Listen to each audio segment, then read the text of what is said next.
तसव्वुर करें कि एक फार्मूला 1 रेस हो रही है। गाड़ी कोई 200 मील फी घंटा की रफ्तार से ट्रैक पर दौड़ रही है और अचानक वो पिट स्टॉप के लिए रुकती है। बिल्कुल, और अगले ही सेकंड में 20 लोग उस गाड़ी के गिर्द जमा हो जाते हैं। हाँ, कोई टायर बदल रहा है, कोई फ्यूल चेक कर रहा है और कोई इंजन की सेटिंग्स एडजस्ट कर रहा है। मतलब 2.5 सेकंड के अंदर गाड़ी दोबारा ट्रैक पर होती है।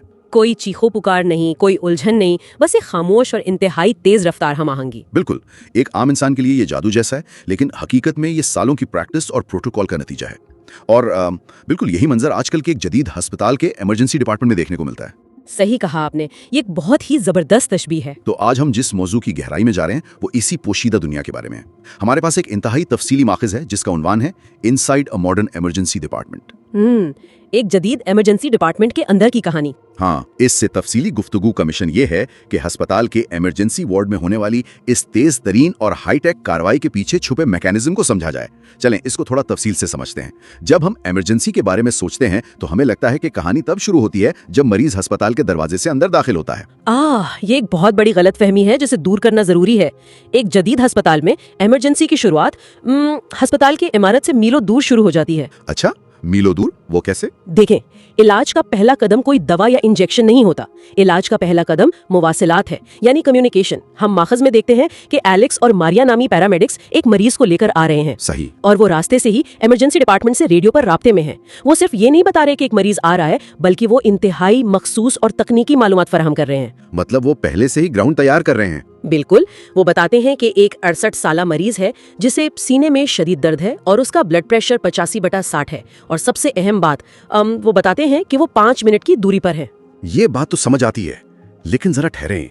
एक एम्बुलेंस में बैठा पैरामेडिक हजारों काम कर रहा होता है, वो इतनी जल्दी ये सब कैसे कम्युनिकेट करता है? यही तो उनकी ट्रेनिंग का हिस्सा है। और ये आदाद-ओ-शुमार, जैसे आपने कहा 85/60, ये इतने अहम क्यों हैं कि अस्पताल पहुंचने से पहले ही इन पर हंगामी हालत नाफिज हो जाए? क्या एम्बुलेंस महज एक तेज रफ्तार टैक्सी का काम नहीं कर रही? बिल्कुल नहीं, एम्बुलेंस महज एक टैक्सी नहीं है, बल्कि ये अस्पताल का एक मुतहर्रिक हिस्सा है। जब पैरामेडिक ब्लड प्रेशर 85/60 बताता है तो वो सिर्फ हिंद से नहीं बता रहा। तो इसका असल मतलब क्या है? आमतौर पर एक सेहतमंद इंसान का ब्लड प्रेशर 120/80 के करीब होता है। 85/60 का मतलब ये है कि दिल इतनी ताकत से खून पंप नहीं कर पा रहा कि वो जिस्म के दूर दराज हिस्सों तक पहुंच सके। ओह, यानी खून की सप्लाई रुक रही है। इसका हयातियाती नतीजा ये होता है कि जिस्म के अहम तरीन अज़ा जैसे दिमाग और गुर्दों को ऑक्सीजन मिलना बंद हो जाती है। इसे तिब्बी जबान में शॉक की हालत कहते हैं। शॉक, सही। अगर चंद मिनट तक दिमाग को ऑक्सीजन ना मिले तो खलियात मरना शुरू हो जाते हैं। इसलिए वो जो 5 मिनट का वक्त है ना, वो सिर्फ इंतजार का वक्त नहीं है, वो तैयारी का वक्त है। यानी वो 5 मिनट जिंदगी और मौत का फैसला कर सकते हैं। इसी दौरान माखज में एक और दिलचस्प चीज भी हो रही होती है। एक जनरल फिजिशियन है डॉक्टर सिंह। हाँ बिल्कुल, वो भी फोन पर इमरजेंसी डिपार्टमेंट को बता रहे हैं कि वो मिस्टर खान को भेज रहे हैं जिन्हें सीने में जकड़न है और ACS का शुबा है। ये ACS का क्या चक्कर है? ACS का मतलब है एक्यूट कोरोनरी सिंड्रोम।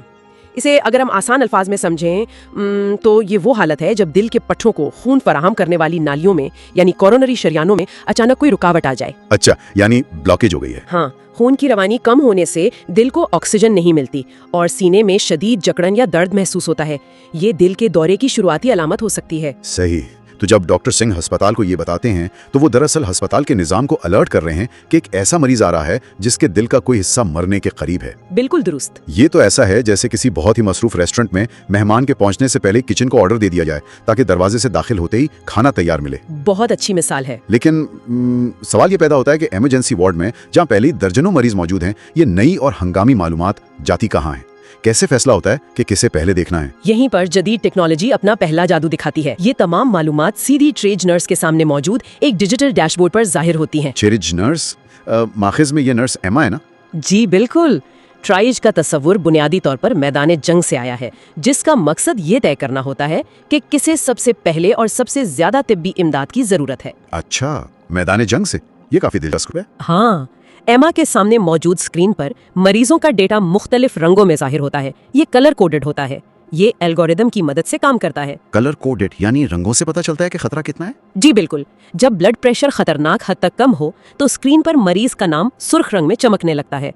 सुर्ख रंग का मतलब है कि 1 सेकंड का भी इंतजार नहीं किया जा सकता। और इस सुर्ख रंग को देखते ही एमा फौरन रिससिटेशन बे यानी रिससिटेशन बे को तैयार करने का हुक्म देती है।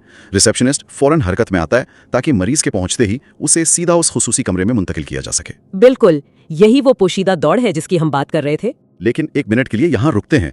ये सुनकर बहुत अच्छा और मिसाली लगता है कि एक स्क्रीन पर सब कुछ रंगों से जाहिर हो रहा है, लेकिन क्या ये टेक्नोलॉजी डॉक्टरों और नर्सों को मरीज से दूर नहीं कर रही?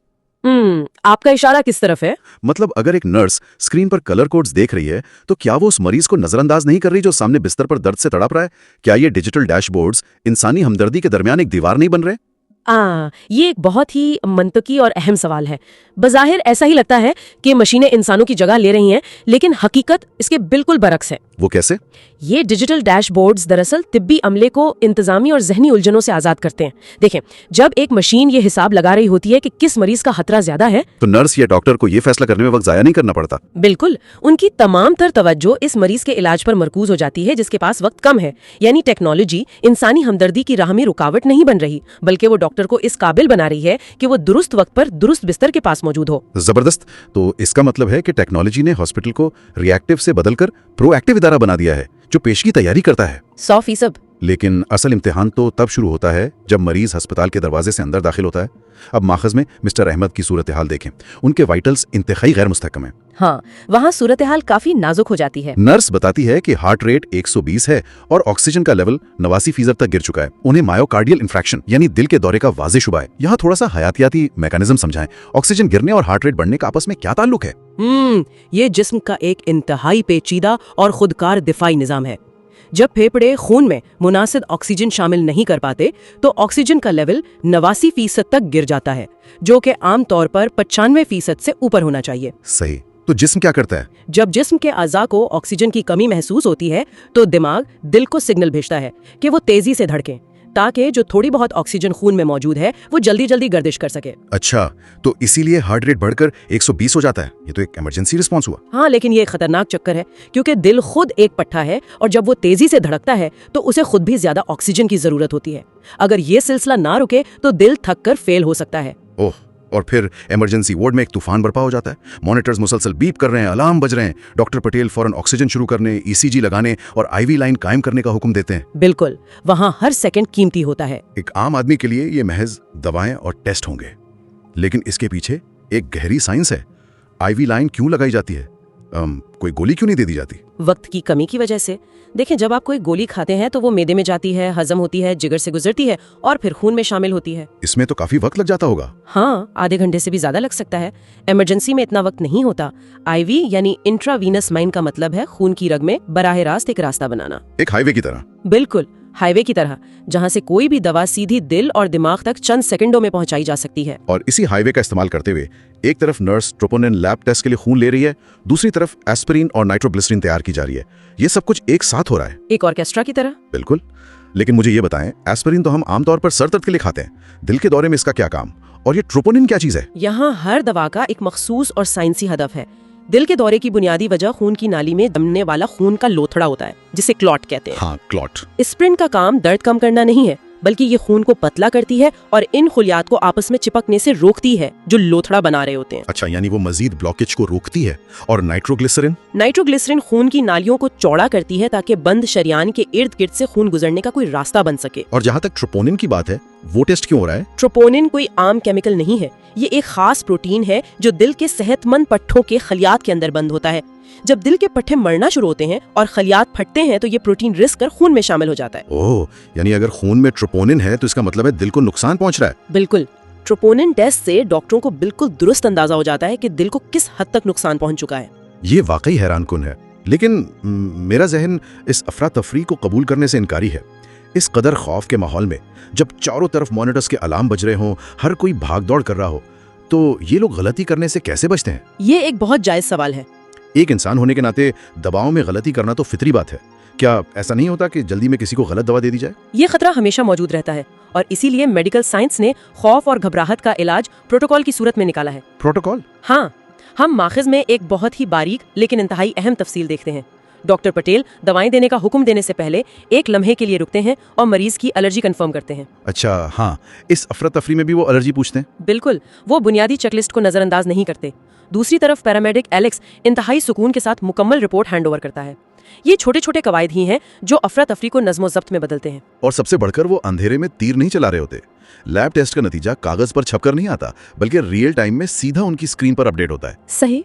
वो जो शोर आम इंसान को अफरा तफरी महसूस होता है वो उनके लिए मालूमात का एक जरिया है। मॉनिटर की बीप उन्हें बताती है कि दिल धड़क रहा है, अलार्म उन्हें बताता है कि ऑक्सीजन गिर रही है। वो उस शोर को पढ़ना जानते हैं। बिल्कुल, यही उनकी महारत है। लेकिन मरीज को वक्ती तौर पर मुस्तहकम कर लेना तो सिर्फ पहला मरहला है। असल मसला तो वो ब्लॉक शरियान है जिसकी वजह से ये सब शुरू हुआ। हाँ, असल जंग तो अभी बाकी है। और यहीं पर इमरजेंसी वार्ड का एक और हैरत अंगेज पहलू सामने आता है। हम देखते हैं कि डॉक्टर पटेल फौरन कार्डियोलॉजिस्ट डॉक्टर मर्फी को कॉल करते हैं और बताते हैं कि ये एक स्टेमी केस है।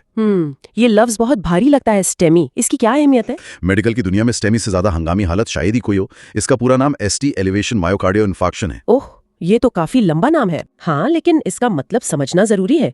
ईसीजी के ग्राफ में एक मखसूस लकीर होती है जिसे एसटी सेगमेंट कहते हैं। जब दिल की कोई बड़ी शरियान 100% ब्लॉक हो जाए। 100%? जी बिल्कुल, 100% ब्लॉक हो जाए और दिल का एक बड़ा हिस्सा मरना शुरू कर दे तो ये लकीर ग्राफ में गैर मामूली तौर पर ऊपर की तरफ उठ जाती है। इसे एसटी एलिवेशन कहते हैं। अच्छा, तो ग्राफ में वो ऊंचाई देखकर पता चल जाता है? हाँ, और जब डॉक्टर मर्फी ये सुनते हैं तो वो जानते हैं कि हर गुजरते सेकंड के साथ दिल का कुछ हिस्सा हमेशा के लिए मर रहा है, जिसे कभी दोबारा जिंदा नहीं किया जा सकता। और इसीलिए डॉक्टर मर्फी फौरन कहते हैं कि कैथ लैब सिर्फ 10 मिनट में तैयार होगी। 10 मिनट। एक तरफ अस्पताल के किसी दूसरे कोने में कैथ लैब तैयार हो रही है और दूसरी तरफ इमरजेंसी वार्ड में मरीज मौजूद है। बिल्कुल, ये एक मजबूत निजाम है। ये निजाम मुझे हवाई अड्डे के एयर ट्रैफिक कंट्रोल जैसा लगता है, जहां कंट्रोल टावर में बैठा शख्स हवाई जहाज को हाथ लगाए बगैर रेडार की मदद से उसे सही रनवे पर उतारता है। बहुत ही जबरदस्त तशबीह है। इमरजेंसी वार्ड का ये इंटीग्रेटेड डैशबोर्ड भी बिल्कुल वही रेडार है जो अस्पताल के मुख्तलिफ हिस्सों को आपस में जोड़ता है। अगर हम इसे बड़ी तस्वीर के साथ जोड़ें तो इस रेडार का सबसे बड़ा फायदा ये है कि ये मालूमात के तसलसल को नहीं टूटने देता। तसलसल कैसे? देखें, जब मरीज कैथ लैब के दरवाजे पर पहुंचता है तो वहां मौजूद कार्डियोलॉजी की टीम को ये पूछने की जरूरत नहीं पड़ती कि मरीज का नाम क्या है या इसे कितनी एस्पिरिन दी गई है या उसकी ईसीजी कैसी है, क्योंकि वो सब उनकी स्क्रीन पर पहले ही मौजूद होता है। बिल्कुल, रेडियोलॉजी, कार्डियोलॉजी और इमरजेंसी वार्ड एक ही दिमाग की तरह काम कर रहे होते हैं।